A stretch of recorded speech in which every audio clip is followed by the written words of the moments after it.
Do you stream on a Roku, Fire Stick, Google TV, or Apple TV? Now you can watch 6ABC 24/7 with the 6ABC Philadelphia streaming app. And the big story on Action News. Search 6ABC Philadelphia and start streaming today. And welcome in everyone to another edition of the Labor and Energy Show with JDoc and Krausey. Great to be here as we move through the month of August and then get ready, JDoc, for what will be a fantastic 12-week run in the fall months starting in September. We're going to really increase the campaign per se on changing the narrative, staying true to why the Labor and Energy Show is in existence. And we're going to make a full court press now that we've reached a point of the fall here in year number 2.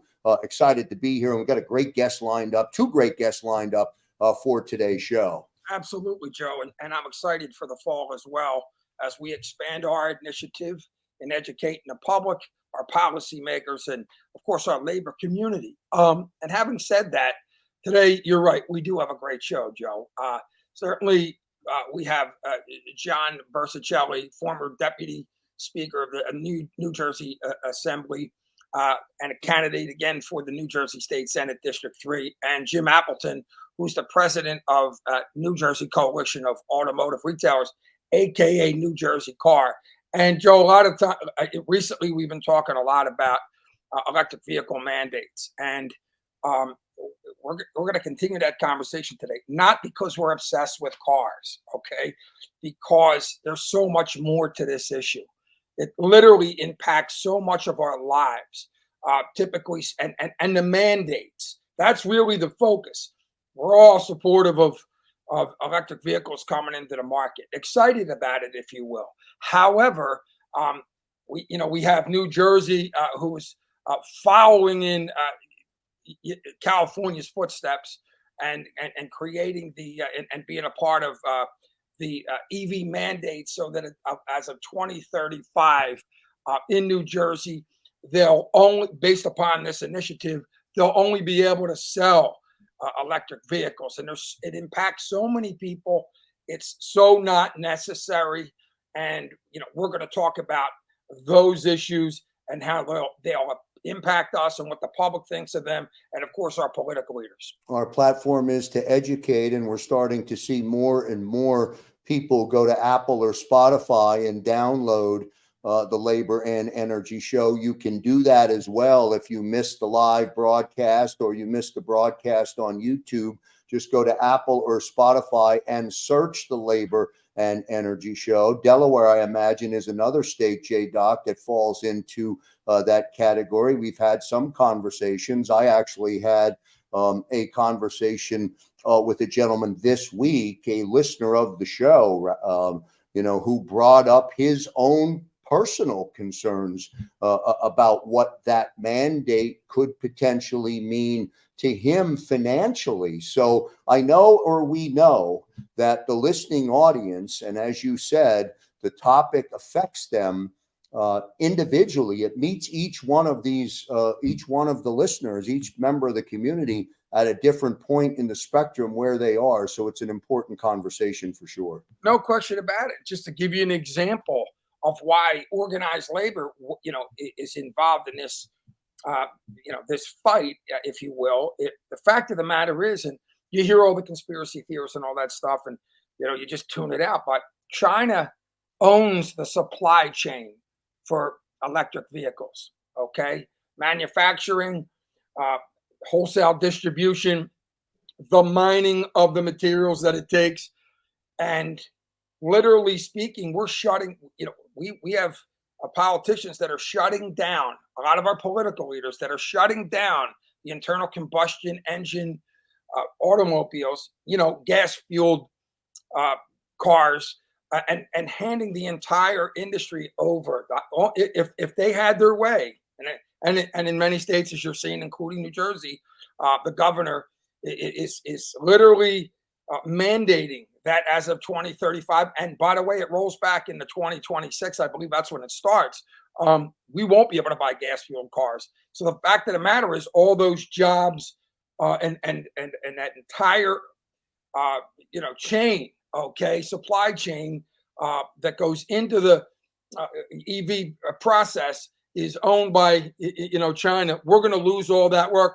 And let me just state one thing: we all care about our environment, big time. Everybody, and it's a priority.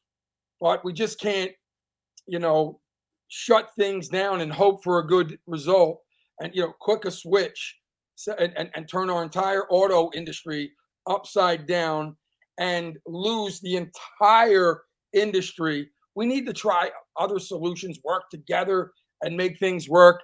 EVs are great. We want them into the market, but not at a mandated in a mandated manner. Yeah, let the market determine whether or not they have an appetite for an EV vehicle, and let it fall the way it normally would fall here in our great country, the United States. Before we get to our first break and then get into the show, just quickly, JDoc, let's give the listening audience a reference on our upcoming guest who's going to join and go one-on-one with you after the break, and then I'll get into a commercial break. John Burzichelli, like I said, is the former mayor of Paulsboro, represented the 3rd General Assembly District for 20 years, most recently Deputy Speaker of the Assembly, and again is running for the seat. And so fascinating individual, has had the wherewithal to stand up and oppose Governor Murphy's efforts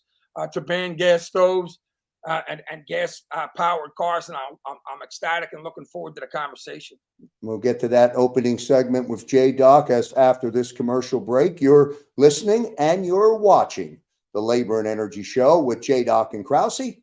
Back in a moment. If you own a company and you're not producing a podcast, you're missing out. The public consumes messaging when they're ready. Join the professional podcast network of companies and let Jacob Media Partners put you in the podcast arena. Come to our professional studio, or we'll come to your place of business and professionally produce your company podcast. Call Jacob Media right now at 267-261-3428. 267-261-3428.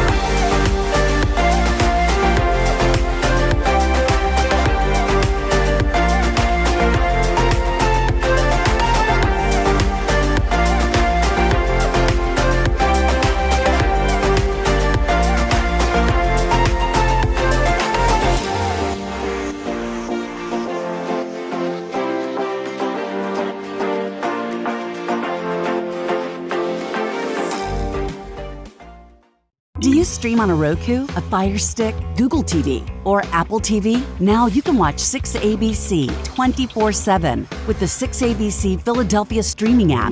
Watch Action News live. And the big story on Action News. Plus special programming, breaking news, and severe weather updates. Tremendous amounts of rain. Always on. Always the news team you trust. Watch 6ABC 24/7 on your streaming device. Search 6ABC Philadelphia and start streaming today. We're back with John Burzichelli, candidate for the New Jersey Senate District 3, longtime assemblyman, and of course, longtime mayor of Paulsboro. John, welcome to the broadcast. Joe, happy to be here. Really appreciate the work this show does in presenting information that allows people to have a flow and a point of reference to, reach conclusions. So education, you guys use that word a couple of times in your opening. It really means a lot because, Americans are smart. First of all, they're smart to not want to work and be on vacation more than they're working, but they're also very smart if approached correctly and given the time to absorb and to reach conclusions. So often people forget that. And John, I appreciate that. And we do the labor show here in Philadelphia. Been doing it for 9 years. Okay, proud Democrats. You're a Democrat as well, and certainly I've been passionate about a lot, especially labor issues, but across the board, this energy issue is something that's been hard to wrap my head around, man. And so many things have happened since we got involved, since they shut down the PES refinery in Philly. And by the way, Joe Krause and I, we're just like a lot of our friends, family, and our coworkers and our labor members, all kitchen table environmentalists. We all care about it, okay? But did we know the facts and the information, and are we making decisions that really, in a sense, if you just have a little bit of information, not a lot, okay, you can make an educated decision on what's really going on. And of course, a lot of these mandates, electric vehicle mandates, and of course, the stove, the stove, mandates in the kitchen, in your kitchen, for crying out loud. You got to educate yourself. And so one of the things I wanted to say, and by the way, John, you're no stranger to the broadcast. We're happy to have you back on. You made news recently when you announced that you opposed Governor Murphy's efforts to ban gas stoves and even gasoline-powered cars by 2035.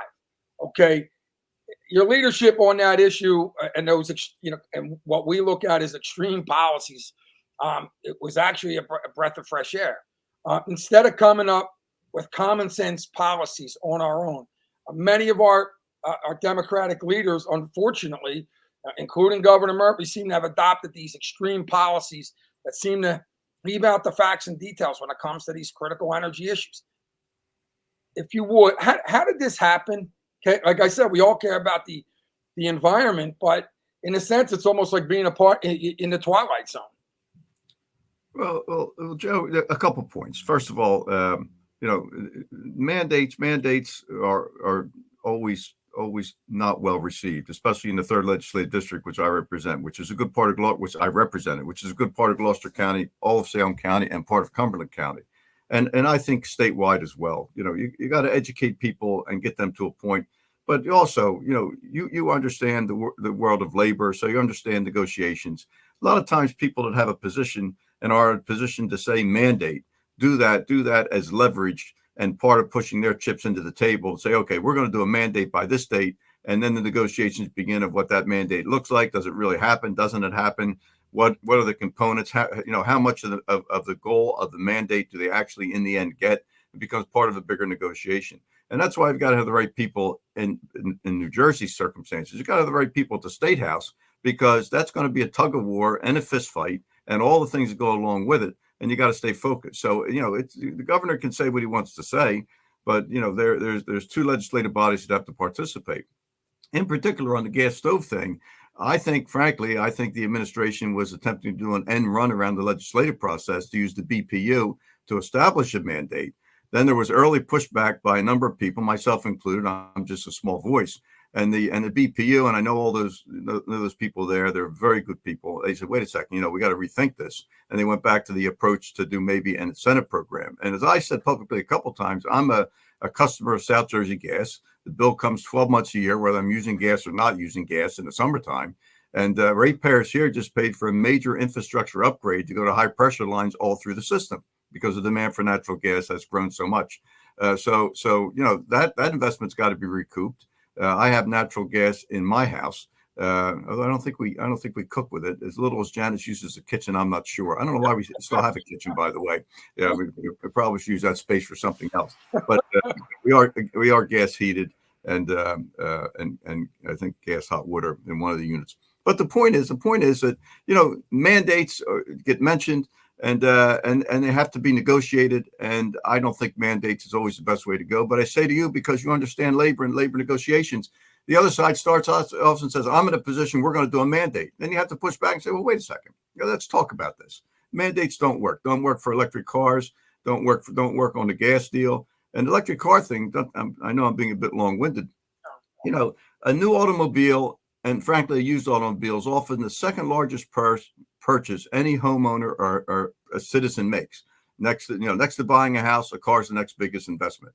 So the idea that we're going to say that at a given date, gasoline vehicles no longer can be purchased, what does that do to investments that people made in buying cars? So suppose, and what happens? It just, so, I think the marketplace has to dictate on this stuff. I think the marketplace is dictating. And I go back to our last show I mentioned to you. If we had a federal energy policy, if we could all get on the same page here, then we could figure out where we're going. But we don't have that. So we're down to a couple of refineries on the East Coast at most. We're subject to flow of gasoline from out of the country in large part, especially serving the Northeast.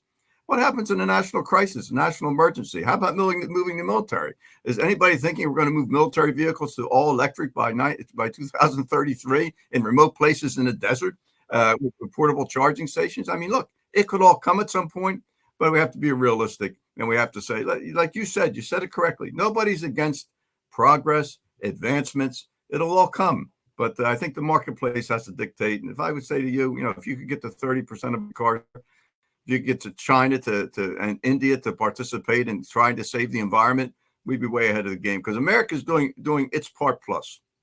Absolutely.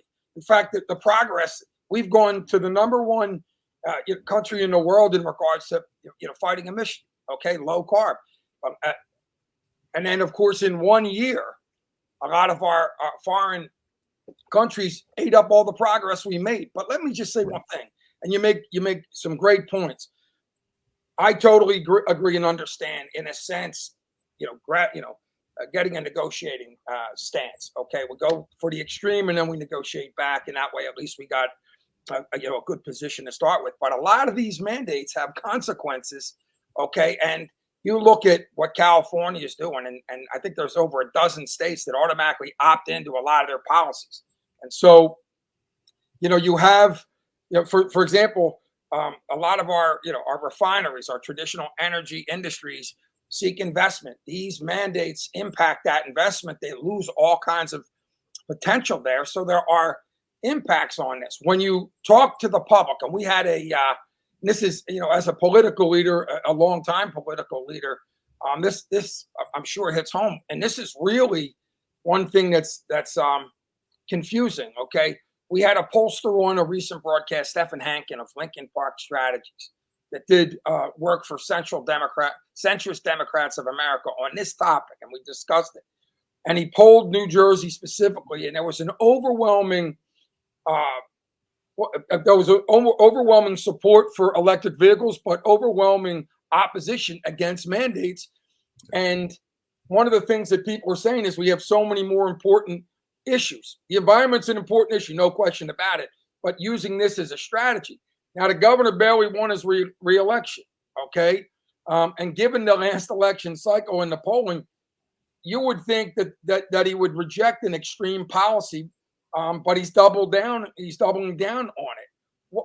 What do you think about his stance in regards to politics in general, noting that the general public is not passionate about the mandates? Well, look, I consider Governor Murphy to be a friend. I disagree with him on a number of policy issues, but never to the point to being disagreeable. I mean, I support some stuff, and other stuff I don't support. When I was in the State House, that was my position. The same way with Christie and Corzine and McGreevey and Governor Cody. I mean, I served with 5 different governors. So, these things are tricky. I think the governor and the immediate people around him are true believers. And you have to take that into consideration, and you have to respect another person's opinion. I don't agree with that, with the timing and the kind of pace that he would take us at. And and I don't know that he is the driver of how to pace this on negotiations. Maybe others around him are. So he's a true believer. I respect that. I don't fall in line with that exact position. My real world experience tells me that we need a balance of everything. And I've said it on the show before. We need wind, we need solar, we need nuclear, and we need oil, and we need natural gas. What that final mix is, who knows? The market will dictate. But and when I say market will dictate, as in conversation, a gallon of gasoline takes an automobile further today than it ever did in the history of internal combustion engines. The cars are running cleaner. The great ozone layer, hole in the ozone layer, whatever that was, seems that that got put on got taken care of apparently. And again, I repeat, America is doing its part. Cars are cleaner, emissions from generation plants are cleaner, and our federal policy is lagging in our relationships with China and India, and making the case to those people that look, we can't do this by ourselves. We got winds are blowing from China into California. And maybe that's why California is so goofy in the rules they make. Maybe it's the air they're breathing. I don't know. But the point is we can't be isolationists in this environmental equation, and America can't bear the whole thing. And Joe, as far as the electric cars go, because I know I drive a Tesla and I have a Toyota Camry. I have both. I have 9 fire trucks to get 3 miles to the gallon. So I always tell Mike Karlovich, I'm doing my part with refinery economics. So buying plenty of various products. But the point is, this stuff finds its place. There are places I prefer it to be in the Camry. If I'm going towards Altoona, Pennsylvania, for example, to a railroad in the Hitherlands, I take a gasoline car. If I'm going to Newport, Rhode Island, I'll run the electric car because I know what the charging circumstances are. That's my choice. And choice is important, I think. So mandates, I think, again, you got to pay attention to them because you have a governor saying something, it means something. I think Delaware has the same mandate in 2035. That the leader of that state, both states have set a benchmark, and now it's up to people to get into the mix and say this is what really should happen, and this is what's in our best interest. In PA, Governor Shapiro is engaging a number of entities on the issue: labor, traditional energy, and our renewable industry, and our environmentalists, and in a sense putting people in a room and trying to work out the issues. One of the things that we profess, John, is that listen, work together. Let the top people across the board work on these solutions. You talk about natural gas, which has been a huge part of the emissions reduction in our country. And our thought process is if we can work together, on technologies like carbon capture in a lot of our other areas of traditional energy, we can make this happen. Organize labor, and the reason I get and I absolutely understand the politics and the fact that we can our plan is to negotiate this, but organized labor. When you think about these mandates, and you and I have talked about you mentioned the automobiles and having choice, and that's such a big deal. But when you think about the supply chain, and I mentioned this to Joe Krause at the beginning of the show, the supply chain is owned by China. Okay. And that goes with solar panels. Okay. And that's an industry we created. And in a sense, when we mandate automobiles, to be EV, even when we even discuss it, but not only that, we follow in a policy that California is leader in. You then, in a sense, you look at the supply chain right now. If 10% of our cars are EVs, they own the supply chain, manufacturing, wholesale distribution, mining, and we all seen the child slave labor that's going on in the Congo. It's not a secret. It's been on video. We had Sid Harth-Kara on the program. But my point is, organized labor is sitting there, we're looking at a workforce and we're looking at it going down the tubes and handing it directly over. I get in a sense, the negotiation strategies. But like you said, there's a lot of people that are completely bought in on this. Okay. And it's a nerve-wracking game to play when you're looking at handing an entire industry, of which, by the way, we're an entire auto industry. I mean, Japan is, we know what what their position and what their part of the industry is. Now we're taking the EV industry and putting it on a silver platter for China. And what is your thought on that in regards to working people? Because once they, a lot of people are just thinking about the environment and what is on the surface. But you look at the supply chain and China's ownership of it, it's a scary thing. Well, Joe, you're touching on an issue that we won't solve from New Jersey State House, nor will I solve sitting here in Paulsboro. Right. But as America moved to a global economy, the American middle class was sacrificed by the corporate entities that wanted us to have access to inexpensive global labor. So in America's trade policies that took us to a global economy, it did not require the places we went to rise to an American middle class standard. And so the playing field has been unlevel and unequal in everything with regards to manufacturing. This present Washington administration talks about bringing manufacturing back, and there's signs that there is some success. And it's going to be tricky to do that, but it has to happen. I mean, you see what happened during the pandemic when goods and services, when goods couldn't get into the country, when ships couldn't be found. You see the pressure that China is now pressing onto Taiwan, which manufactures the most chips anywhere and could easily be swallowed up by China in an afternoon if China really wanted to do that. And, there's a great deal hanging there. So, again, you heard me use the term several times on the show. The federal government and its policies have failed America's middle class in many respects. And in some respects, things are better. But in many respects, it's a greater challenge for the middle class to flourish because the way middle class America made its money, fed its families, has seen it's gone away. Look at Buffalo, New York, and the loss of population there. And look at places in Ohio. We have examples in New Jersey. So when jobs leave, earning income leaves, and a lot of things leave with it. So, you talk about, the electric car industry, that's just one piece. I mean, you have so many industries that are different places. And watch what's happening now with people moving into Mexico with regard to some of these jobs, to take advantage of the trade agreement between Mexico and America. So, that's a Washington issue. And, an old timer who since passed away taught me a lesson when I was very young, and it took me years to understand exactly what he said to me. But he said, John, you're going to find that in the end, the environment we're living in is the corporations have seized the government, and the lawyers have seized the language. And as time passes, you see more and more of that. So, why is all this stuff taking place in China? Cost of labor first, number one.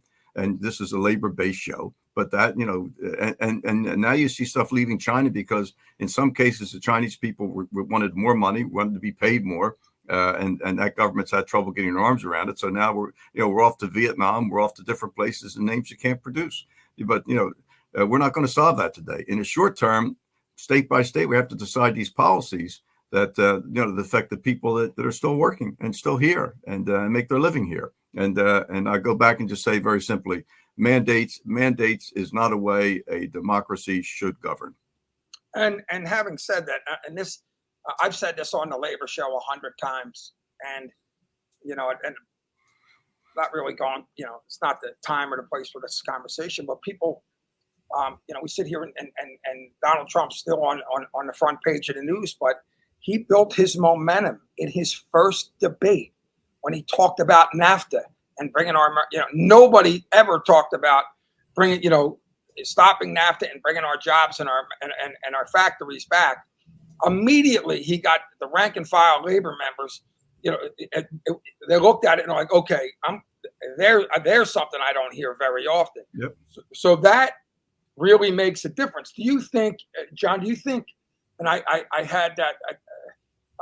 We had Congressman Norcross on the program one of our first shows, and I asked him when we were talking about the RFS and RINs, what his colleagues thought about that issue, and we had national security issues there, and he said he didn't think that they understood or were educated on the issues. Correct. You obviously are, and when you come out and you oppose a policy or a mandate, it's not because you're just trying to be political. You have educated yourself on these issues. Do you think it's going to take a lot of these people that have are drinking the Kool-Aid, hook, line, and sinker, need to be educated more and understand the details and the facts of the things that are going on, so that we can all work together on common sense solutions? Yeah, and Joe, look, I think the best way to start conversations on these issues is not to use the word no, and to recognize that there are multiple opinions here, and to be well positioned to make the case for your opinion, whatever that opinion is.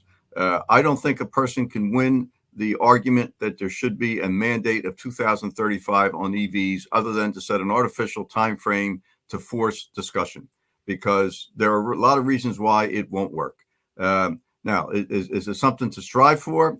Can you make the case? I suppose you can make the case. I happen to think as just a citizen I want balance because America is best when America has options to go to in times of crisis. And so having everything in one place is not in our interest, in my mind. And that includes energy and includes everything for that matter. We always have to have a place to turn to. If our plan A doesn't work, we got to have a plan B. A lot of times you got to have a lot more plans than just B. So again, we have to educate, and we have to be confident in what we understand to be facts. And then we also have to keep an open mind to the people we're negotiating with, because you'll win the day by being persistent. Doesn't hurt to be polite where you can, but persistence carries the day if the facts are on your side. John, I want to thank you so much for joining us again on the Labor and Energy Show. We obviously appreciate your time and your insight, and we look forward to having you on again. And of course, best wishes in the upcoming race. Look forward to having you back in office. Joe, thank you.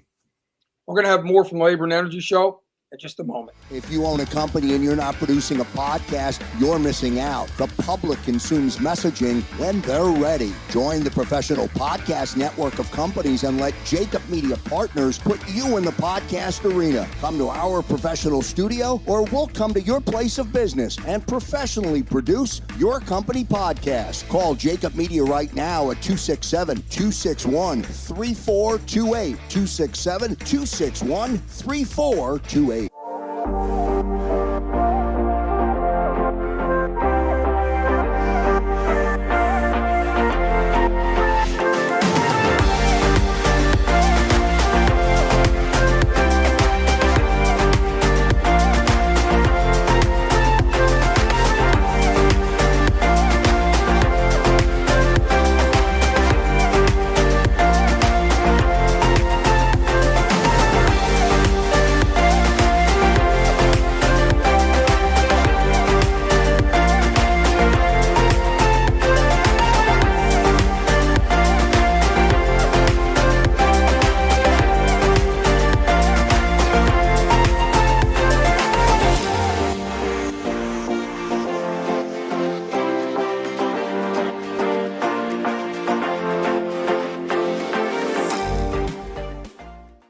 Do you stream on a Roku, a Fire Stick, Google TV, or Apple TV? Now you can watch 6ABC 24/7 with the 6ABC Philadelphia streaming app.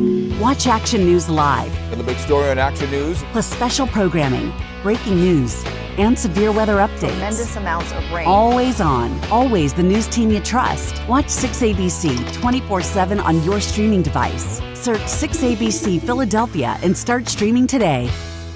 And you're listening and watching the Labor and Energy Show with JDoc and Krausey. Special thanks to our opening segment and our special guest with JDoc, John Burzichelli, the candidate for the New Jersey State Senate, District 3. A reminder, if you missed any of today's, or if you miss any of today's broadcast, you can download the podcast of the show. Go to Apple or Spotify and search the Labor and Energy Show. We'll continue on. JDoc's next guest in our next segment, Jim Appleton.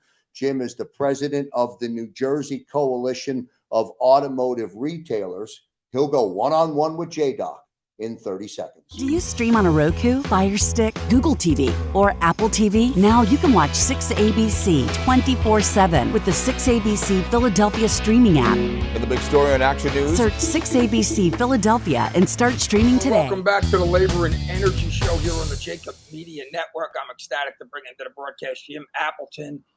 Jim is the president of the New Jersey Coalition of Automotive Retailers, NJCAR, if you will. Jim, welcome to the broadcast. Thanks for having me.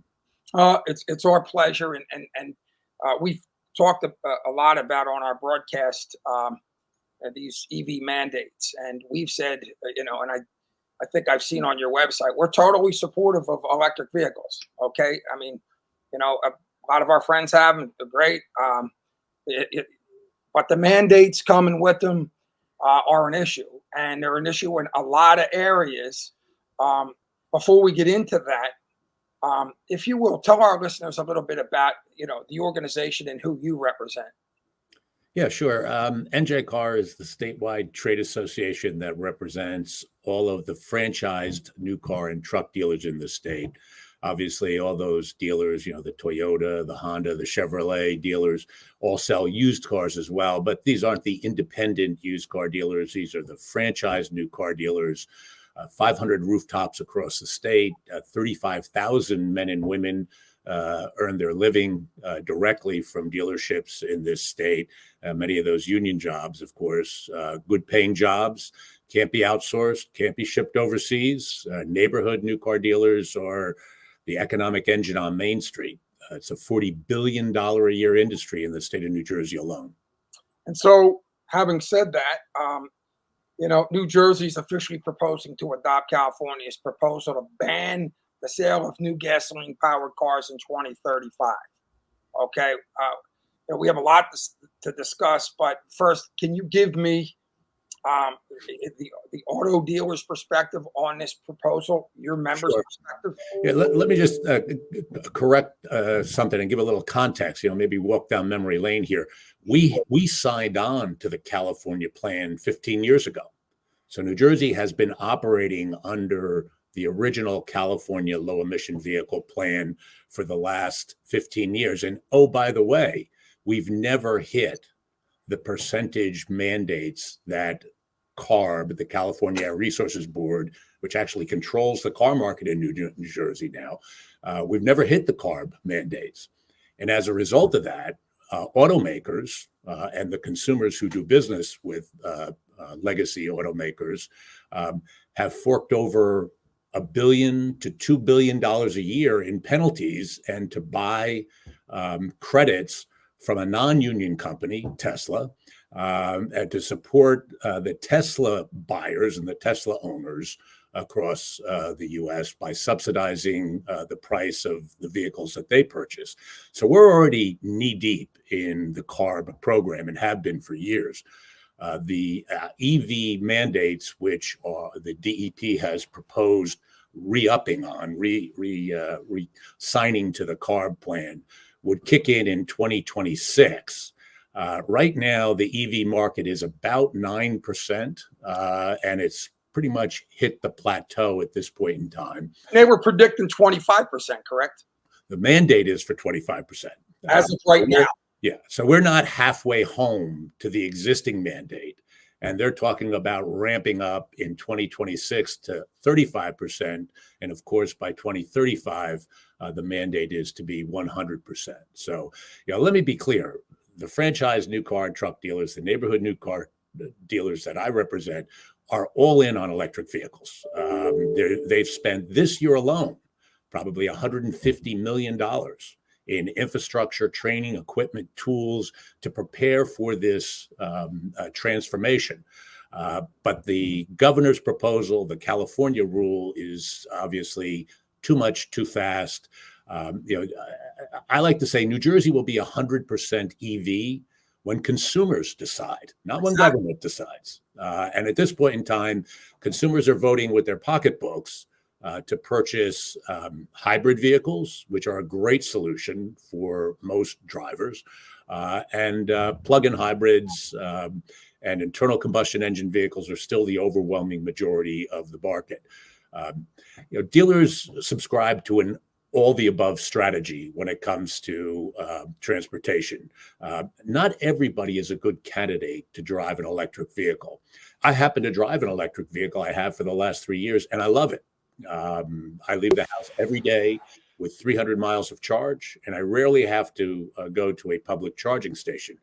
But the rare occasions when I do have to go to a public charging station, it's a problem because the infrastructure isn't readily available. And at this point in time, it's not reliable. And so if I lived in a multiple unit dwelling in Camden or Newark or any other community across the state where I didn't have the option of charging at home, an electric vehicle just isn't a good solution for me. On the other hand, if I was to own a hybrid or a plug-in hybrid, I'd be able to make my daily commute and 80% of the rides that I take carbon emission free. And so I think the public policy is a classic example of allowing perfect to become the enemy of good.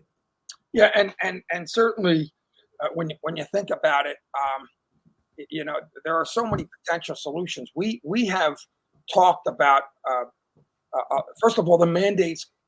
They have so many effects, so many impacts that people. It's not just as simple as we're going to be driving, like you said. It's not just about the cars. Okay, there's so many industries. There's so many, but our position is okay. Let's educate the people on the details. Let's work on solutions together, common sense solutions. Okay, so when we talk about these issues, it gets a little confusing when you're talking about just doing the mandate. By the way, we've brought in polling organization leaders who have talked about the general public has a very, especially even in New Jersey, who have talked about these situations. There's everybody's for electric vehicles. Nobody's not, but the general public, at least in the polls that we've had, okay, that we've with the individuals that we've brought on the program, say that the general public feels strongly that there's other more important issues than mandates. Let me ask you a question. Do you think that the general public understands the impacts and the consequences of EV mandates, as they exist right now? You talked about, we've already been involved. New Jersey has already been a part of the California initiative since 2016. How many people do you think, Jim, if we knocked on our neighbors' doors, okay, understand or are aware of that, number one? Number two, understand the penalty because the people chose not to buy. And like you've said, and you said it in the article on your website, the public will determine when they want to buy them, and of course, the process. Talk about what you think in regards to the public's knowledge. Yeah, I mean, I think this is one of those examples. It's it's a slow burn. If I knocked on doors and I asked about inflation, everybody would tell me it hurts. Everybody would tell me they're aware of it. Everybody would tell me they're suffering. The number one driver of inflation today is new and used car sales. And that has a lot to do with supply chain disruptions, obviously, but it also has a lot to do with these mandates. The vehicles that are being sold and the cost structure for the vehicles that are being sold has been substantially affected over the last several years by government policies, and they're about to get affected even more. Our biggest concern about this mandate is that affordability is the biggest problem in the car business today. It used to be, for the last 20 years, working and middle-class families could afford to buy or lease a new car. I'm concerned that if these mandates, and I'll explain how in a moment, but if these mandates are put in place, a new vehicle will be out of reach for most working and middle-class families in New Jersey. And the reason is that if you have a top-line sales number, let's say New Jersey is pre-COVID was 500,000 vehicles a year sales. If automakers have to ship into the state 35% of their vehicles in 2026 have to be battery electrics, and that ramps up to 100% by 2035, what do you think is going to happen to that top-line number? In order to meet that 35%, they're going to have to bring that top-line number down. So let's say instead of 500,000 cars a year, we're 400,000. Now that's going to affect jobs. That's going to affect the economy. That's going to affect sales tax revenues for the state. But more importantly, what it's going to do is it's going to continue what we've seen over the last couple of years, which is the inflationary impact of inventory shortages. And the higher those EV mandates go, the more pressure there's going to be on inventory. The manufacturers will ship into the state only the most expensive, high trim level vehicles. And again, my concern is that not only will these mandates affect choice, consumer choice, which is never a good thing. Dealers want to sell what consumers want to buy. But more importantly, it's going to exacerbate the existing affordability crisis that we see in the marketplace, and that's just going to throw rocket fuel on this inflation. What's interesting also is, and I was obviously on your website, but let's also talk about a consequence. We'll take your sales. I'm in Pennsylvania, right? And I guess what I'm saying is they'll just go out of state. Your dealers have to be jumping up and down when it comes to that. You might mandate them, but New Jersey, is not on an island when it comes to that. Is there a big concern of losing business? Yeah, look, interestingly, profiles in political courage, right? I mean, the governor's proposal doesn't say you can't buy an EV.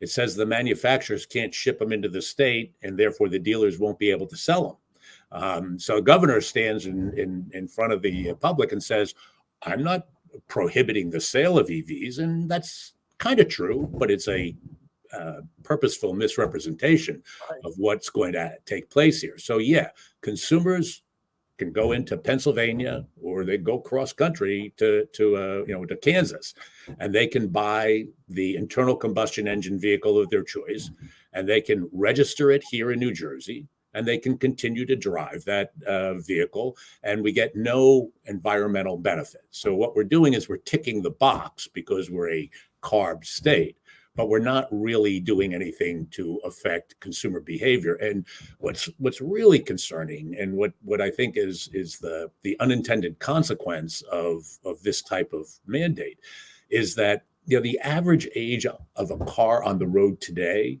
is already 12 and a half years. What do you think is going to happen when the affordability crisis kicks in and when consumer choice is limited? They're going to hold on to those cars even longer.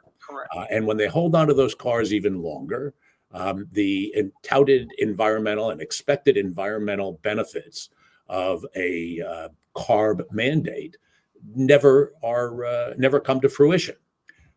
Let me ask you a question, because you bring up something and it just came to my mind.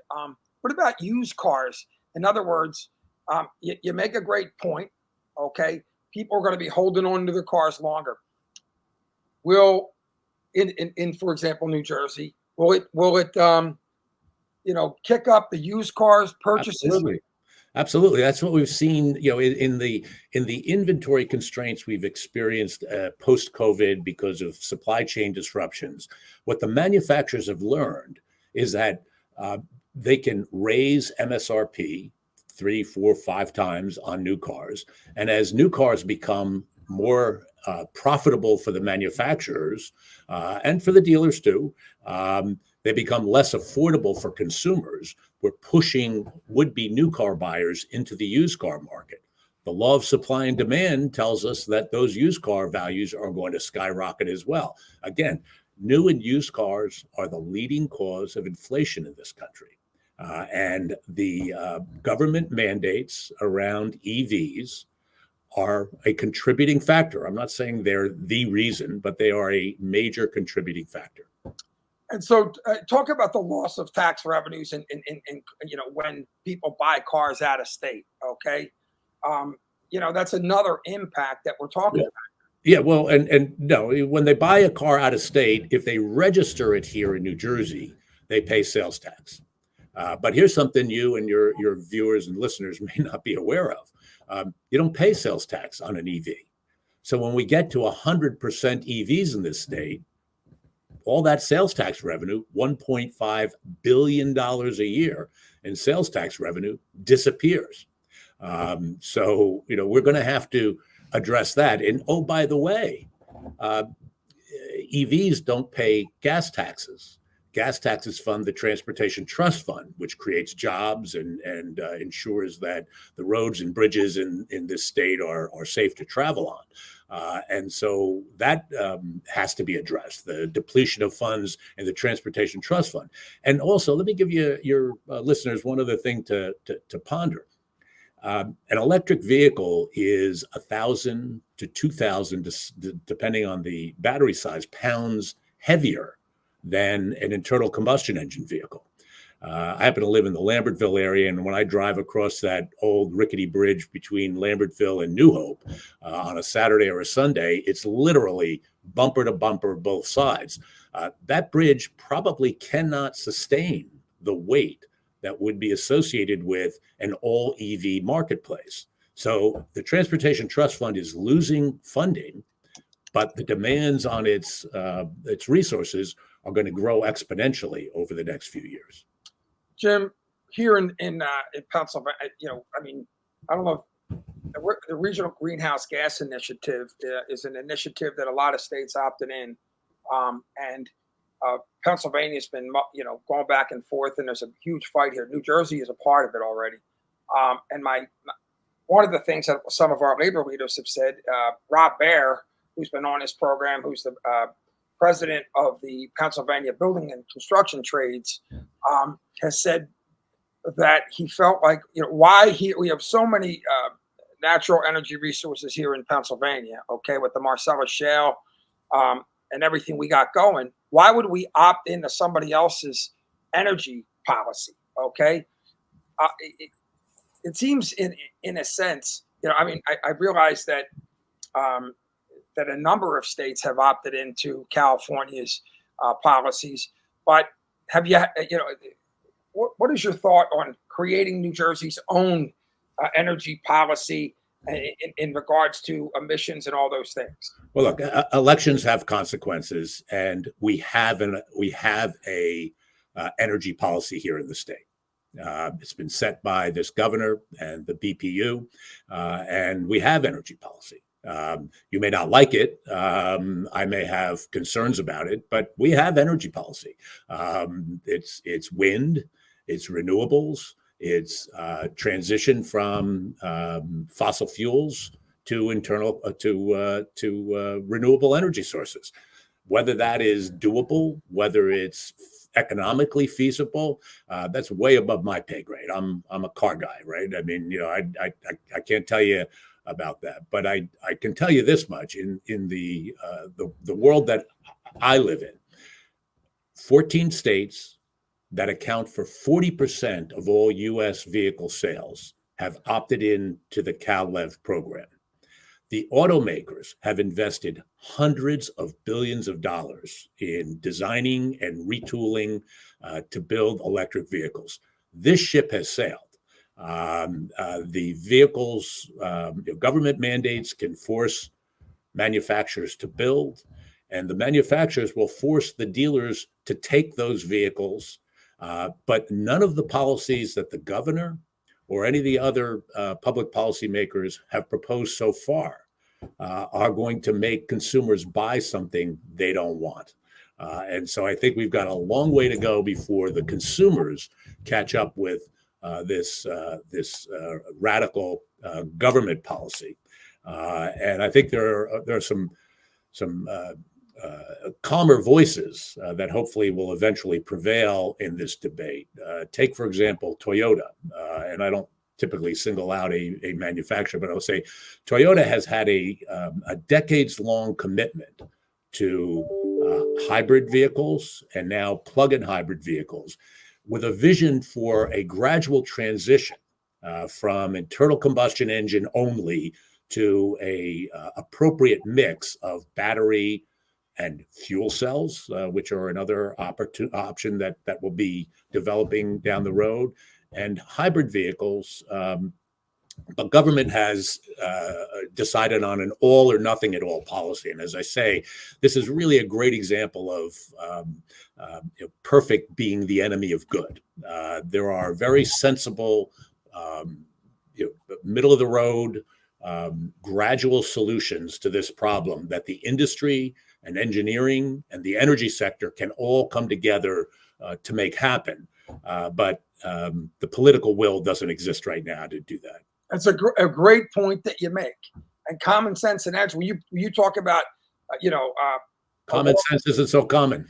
Well, exactly. So when you talk about a world with solar and wind and all them, nobody's fighting it. Okay, we know it's, but just flicking a switch and pretending like, you hide yourself under the covers that we're not going to need our traditional energy resources to support the renewables. Okay, so many things that are just not being talked about.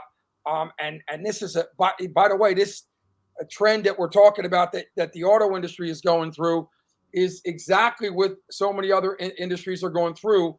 And your point is well made. And I like that. Perfect. Being the enemy of good. We have about 30 seconds, Jim. Any closing thoughts as we move forward and continue this conversation? No, look, I would say that, the DEP has proposed this regulation. It's not a surprise. We've got 60 days for comment. I urge your listeners and we've been urging the members of the legislature to roll up their sleeves and to comment. Again, if the DEP is hell-bent on adopting this regulation, which we think would be a mistake, then they ought to be forced to write into the regulation a midterm review so that when we get to 2026 or 2027, we take another look at all this. Because something we haven't talked about at all is while the CARB and the DEP in New Jersey are proposing this new rule, the federal EPA is also proposing a new rule, which is significantly more stringent than the existing federal program.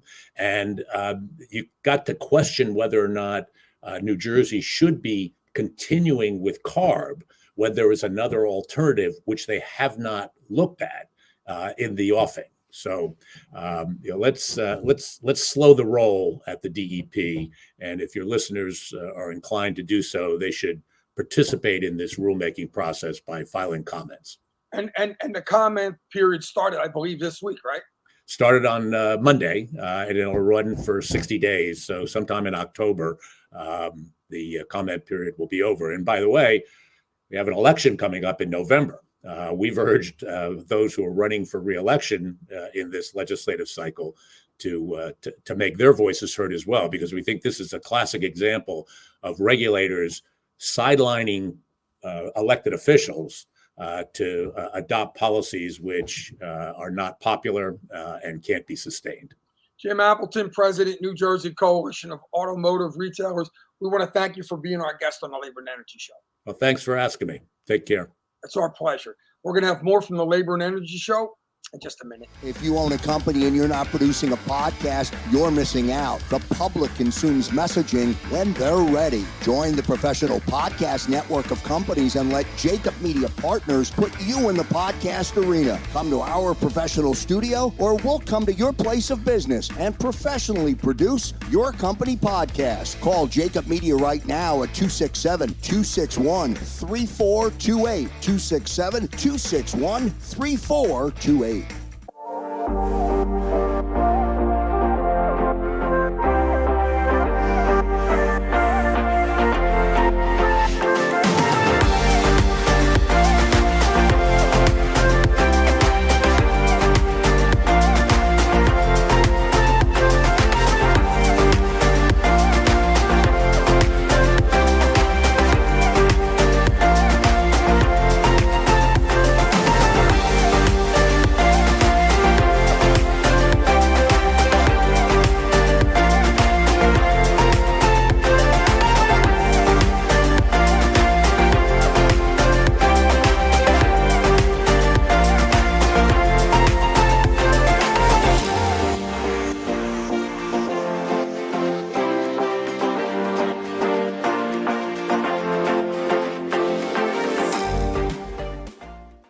Do you stream on a Roku, a Fire Stick, Google TV, or Apple TV? Now you can watch 6ABC 24/7 with the 6ABC Philadelphia streaming app. Watch action news live, And the big story on Action News. plus special programming, breaking news, and severe weather updates. Tremendous amounts of rain. Always on, always the news team you trust. Watch 6ABC 24/7 on your streaming device. Search 6ABC Philadelphia and start streaming today. And back here on the Labor and Energy Show with JDoc and Krause. Boy, we only have a couple of minutes left, JDoc. And Jim Appleton, the president of the New Jersey Coalition of Automotive Retailers, said a lot. Boy, there was a lot of information that Jim provided, including the staggering amount of money that is generated just in the state of New Jersey by the franchised automotive dealerships throughout the state. Imagine multiplying that by the number of states in this country. It is absolutely incredible. Great job. Great conversation with you and Jim. Yeah, you can hear in Jim Appleton's voice, and he was doing everything he could to be, obviously, professional, not trying to, wake up sleeping giants. He knows that we depend on our politics, but these extreme initiatives are confusing. And what I love, the one thing he said was, he talked about hybrids and what great solutions, but he also talked about, an extreme left creating a situation where perfect is the enemy of good. And that is a quote that I think we're going to hold on to because, and you also, you heard he talked about there's a public comment period on the plan to ban the sale of gas-powered cars by 2035 in New Jersey. And I profess that everybody Googles that and gives your comments. We know the general public, like you and I talked about when we had Stephen Hankin on, we all support electric vehicles, but the mandates are just, people don't support them. Let's come up with a group of our leadership in all of our areas: labor, energy, auto, political, renewables, environmental, and come up with really common sense solutions. And by the way, what he talked about, the hybrids, they're great solutions. So, and so many other areas, so many other people get injured by these. Well, in the words, JDoc, of Jim Appleton from this interview, common sense, not so common. And no question about it, Joe. And you and I know, because it's really the mantra of the show, and that is common sense and energy, learning the details, coming up with common sense solutions. You heard him talk about the solar and the wind and all those, and it's a stereotypical conversation. We all support those initiatives. Can't just flick a switch like Brendan Williams of PBF Energy says, and think that that's the transition. It's not. People aren't going to be happy until the general public gets bit in the butt and we can't turn our air conditioners on. And certainly, there's a lot here, and we look forward to continuing the conversation. No doubt about that. Special thanks to our listeners and our viewers for tuning in to another edition of the Labor and Energy Show with JDoc and Krause. And a very big special thanks to our two guests today, JDoc, who were both very informative, two very good segments, with a reminder for our audience that you can re-listen or re-watch this broadcast. Go to Apple or Spotify, search the Labor and Energy Show. 30 seconds, JDoc, and then I've got to say goodbye. I just encourage our listeners to, and by the way, we've had the American fuel and petrochemical manufacturers send us information on this. Get involved in the public comment period on the plan to ban sale of gas-powered cars in New Jersey. Let your voice be heard. We already know that we support electric vehicles, no question. We don't support the mandates. They're unnecessary, and they cause more problems than they're worth. Our left hand is writing checks, our right hand can't cash. Go to Google and get involved in the public comment period of the gas-powered cars in Jersey. Our lives and the impact on our lives depends on it. Labor and Energy Show with JDoc and Krause. That's going to do it for this edition of the Labor and Energy Show with JDoc and Krause. Stay tuned for our next edition or re-listen to one of our previous shows. We've had so many great shows with lots of information. We continue on our objective to educate the public. On behalf of my partner, JDoc, I'm Joe Krause. See you next time, everybody. If you own a company and you're not producing a podcast, you're missing out. The public consumes messaging when they're ready. Join the professional podcast network of companies and let Jacob Media Partners put you in the podcast arena. Come to our professional studio, or we'll come to your place of business and professionally produce your company podcast. Call Jacob Media right now at 267-261-3428. 267-261-3428.